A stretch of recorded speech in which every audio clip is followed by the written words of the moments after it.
বাসার বাবা তুমি? মা, হ্যাঁ আমি। বৌমা, তুমি নাকি কার সাথে পালিয়ে গেছো? থামো মা, আমি বলছি ও কোথাও পালিয়ে যায়নি, সবকিছুই আমার সাজানো প্ল্যান ছিল।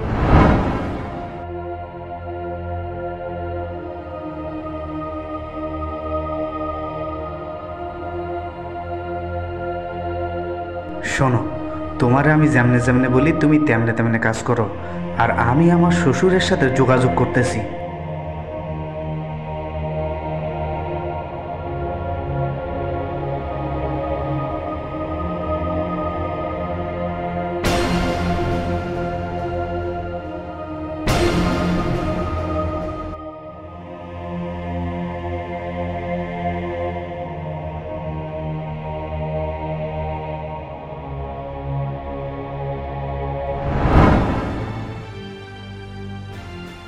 আমার কি ইচ্ছা করছে জানো ভাইয়া, আমার ইচ্ছে করছে আমার এই হাতের 5টা আঙ্গুল না তোমার গালে বসিয়ে দিতে,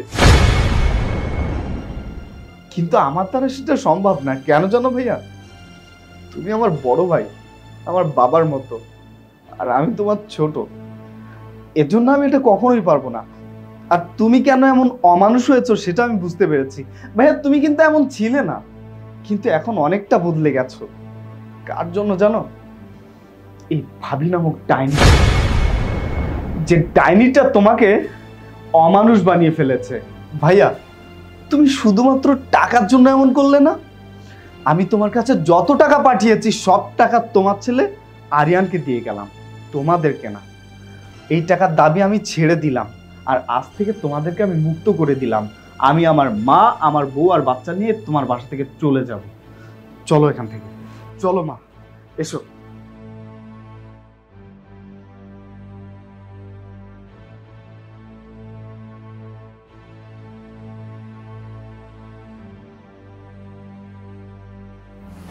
যাক, আমরা তো টাকা পয়সা পাইছি, তাই না? আমাদের তো এইটাই চাওয়ার ছিল। ও তো টাকা পয়সা কোনো দাবি রাখবে না বললো। তুমি টেনশন করতেছো কি জন্য? কি হয়েছে তোমার? কি হয়েছে? কি হয়েছে? হীরা, হীরা, কি হয়েছে? রক্ত?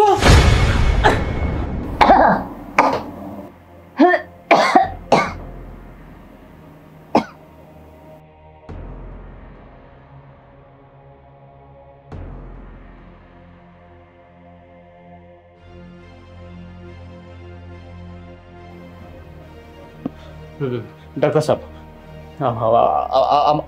আমার ওয়াইফের এত ব্লাড যাচ্ছে কেন? টেস্টে কি আসছে রিপোর্টে? আপনার ওয়াইফের তো ব্লাড ক্যান্সার হয়েছে। আপনি আসুন আমার সাথে। Blood cancer?